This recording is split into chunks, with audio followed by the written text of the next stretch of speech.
Coming up on tonight's Night Watch, we're talking about the devastating Hurricane Maria that left Puerto Rico without power. And the latest on President Trump's threat to North Korea. And I've got exciting news about the ISU women's tennis team, men's basketball team, and more.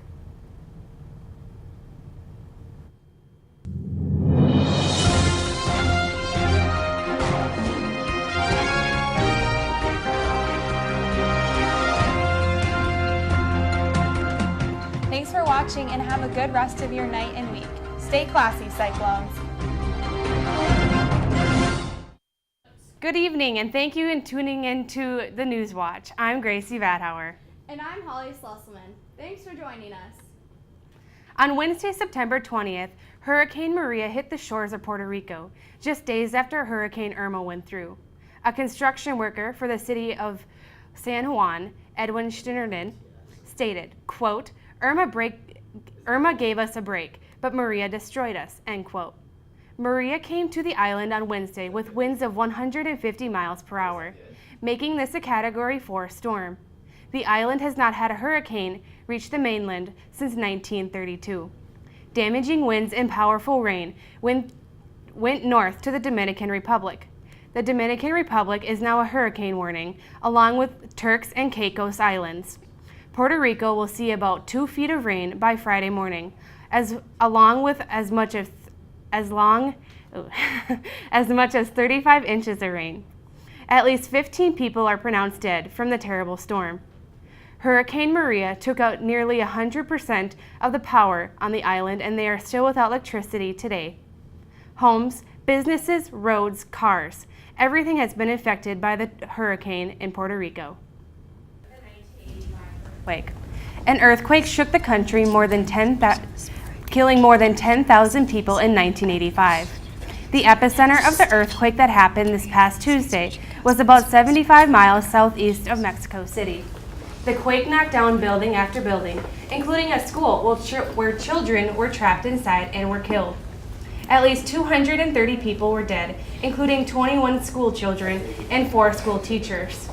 Rescue crews worked all day Wednesday and into the night, rescuing the children that were caught beneath the rubble of the Equine Regime School. On top of that freak occurrence of the quake happening on an anniversary, this quake was also the second quake to shake the country in just 2 weeks. This earthquake came just 12 days after an 8.1 magnitude quake hit the Pacific coast of Mexico.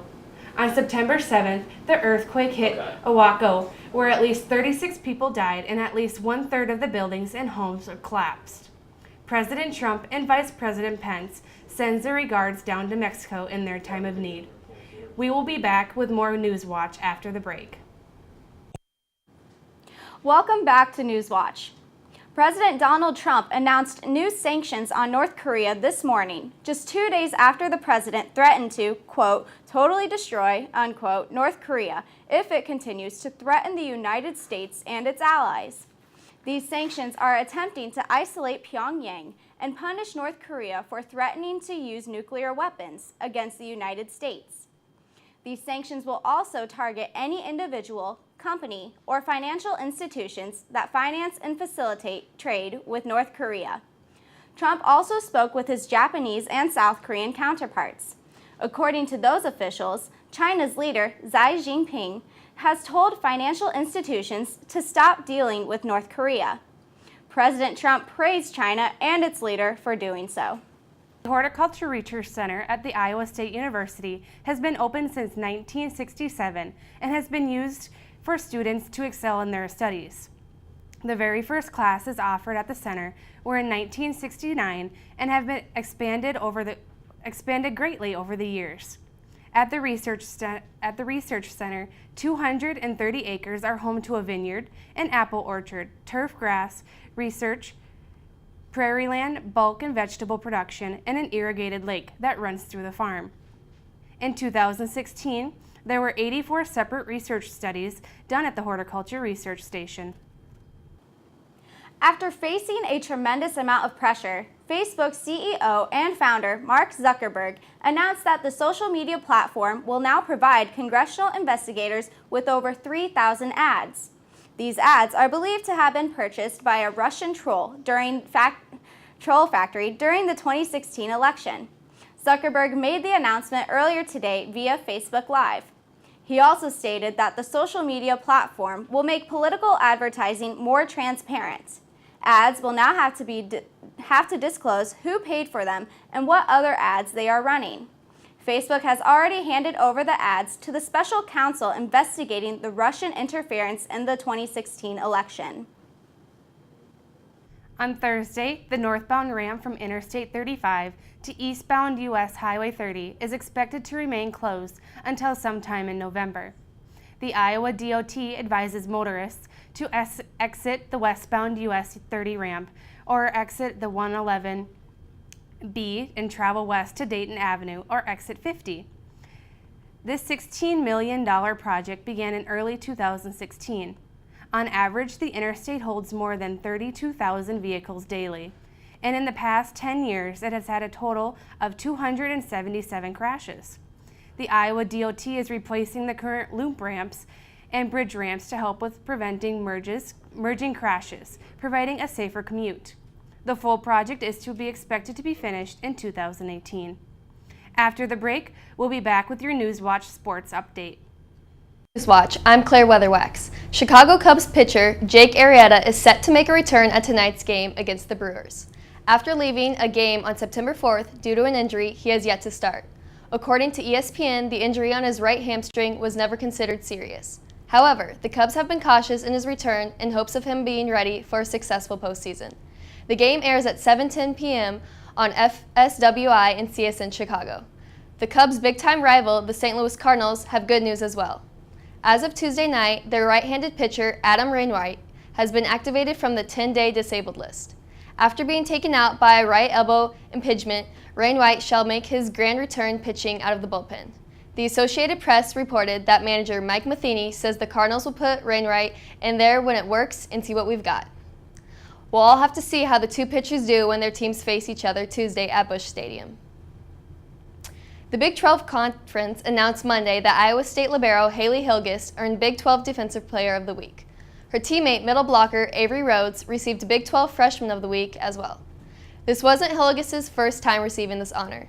Being a redshirt sophomore, this is her fourth time in her career and second time this season. In their game last Sunday versus Wichita State, Haley recorded a season-best 30 digs. Rhodes aided in the Cyclone W by posting 5 blocks and 3 kills. Both girls will lead the way this Saturday when they kick off Big 12 play versus Oklahoma at Hilton. Today served as the beginning of the tennis team's fall season. Coach Armando Espinosa and his squad traveled to the Baseline Tennis Center in Minneapolis, Minnesota to compete in the Gopher Invitational today through Sunday. Iowa State faces teams including Drake, Eastern Michigan, Marquette, Minnesota, Nebraska, North Carolina State, North Dakota State, Northern Iowa, Omaha, South Dakota, and South Dakota State. The tournament began at 4 p.m. with 2 doubles matches per pair. Sophomore Margarita Timakova and junior Annabella Bonadonna had 2 victories, 6-3 versus South Dakota State University and 6-1 versus University of South Dakota. Their teammates, our very own Erin Freeman and her partner Regina Espadola, went on to win 6-2 against USD. The tournament will continue at 8 a.m. tomorrow with 2 doubles matches and 2 singles matches for each player to follow across the day. You can stream the matches live by visiting the women's tennis page on gophersports.com. Tyrese Halliburton from Oshkosh, Wisconsin has officially joined Coach Prom's recruiting class of 2018. The national top 200 3-star performer is 6'6" and 170 pounds. In his junior season, he posted an average of 18 points, 5 rebounds, and 6 assists. According to the Des Moines Register, Halliburton's high school coach, Brad Weber, said, "Iowa State's getting a long point guard, actually a combo guard, who's fine with putting up 30 points one game and getting 3 points and 15 assists in another. Tyrese is truly excited to play a role in Iowa State men's basketball program. I want to be part of the success Iowa State's had. I can't wait to start playing," Halliburton told the Register. Former New England Patriot player Aaron Hernandez was found to have a severe case of the brain disease chronic traumatic encephalopathy. A lawsuit has been filed against the NFL and the team for hiding the dangers of this sport. Ann McKee, the director of the CTE Center at Boston University, said that Hernandez had stage 3 of the disease, which can cause mood swings, depression, and other cognitive issues. Stay tuned, you're watching Newswatch. Welcome back to Newswatch. I'm meteorology student Hannah Messier. Today it was really hot, 86 degrees currently, 88 in Fort Dodge, and 89 degrees in Sioux City. Tonight I'm going to talk to you about where Hurricane Maria is headed towards, and then how it will be hot and sunny this weekend in the 80s and 90s. But fall weather is likely to return as we head into next week. Here is Hurricane Maria according to the GOES 16 satellite. Right now it's hovering just over the Dominican Republic and then possibly moving towards Haiti after the rest of today. And then we have, it's going to be a Category 3 hurricane until about Saturday, where it's just off the coast of South Carolina. And then it'll move out Monday, returning into a Category 2 hurricane, which is a lot weaker. And now temperatures, it's 83 in Sioux Falls, South Dakota, 86 degrees in Rapid City, and 88 degrees in North Platte. Getting a little bit more closer to home, we see a few showers and thunderstorms are popping up this evening in Carroll. Very light rain, however, a few sprinkles. Other than that, not much going on. Again, it feels like 87 degrees in Carroll, but the relative humidity is really bumping up those temperatures today. It's 77% humidity in Ames, 72 in Sioux City, and 74 in Council Bluffs, which is why we felt really sticky outside today. However, these hot temperatures are going to be cooled down by these winds, 12 miles per hour in Carroll, 10 in Sioux City, and a pretty high 20 miles per hour in Council Bluffs. Tonight, it's going to not get much lower. 69 degrees in Carroll, 70 in Sioux City, and 68 in Waterloo. Tomorrow, we're looking at another hot day. 89 in Cresco, 91 degrees in Creston City, 90 degrees in Montezuma, 90 degrees in Newton, and 92 in Ottumwa. And it doesn't look like it's cooling down for our part of the state either. 92 in Ames, 91 in Carroll, and 90 in Harlan. And very similar up north, 92 in Sioux Rapids and 92 in Lamar's as well. Our futurecast does not show much relief in the form of rain or clouds. A few storms come up and move through in southeastern South Dakota, but we are going to stay dry, which is a bummer because we are still in a drought according to our latest drought monitor. Just south of Des Moines in Ottumwa and Creston is where the worst of the drought still is. However, we are going to get some rain later on, which might ease up those drought conditions. Tonight, it'll be 72 degrees and partly cloudy. The skies will be clear. And then tomorrow, it'll be 92, another hot day. Sunny, but windy though. Winds coming out of the south at 17 miles per hour. This could cool us down. And then our extended forecast shows that we have a slight chance of rain on Saturday, but Saturday and Sunday both look hot. However, as we head into next week, things start to cool down, especially on Tuesday. Thunderstorms will bring back the fall temperatures and a drastic change. The high on Wednesday will be 68 degrees. And we'll have more for you on Newswatch after the break. Welcome back. Fellows elementary school teacher Christy Franco and her 4th grade class are brewing up a storm of kindness for Hurricane Harvey victims. According to the Ames Tribune, the class had a discussion about the victims and immediately wanted to find a way to help. For all you bacon lovers in the Ames area, this event is for you.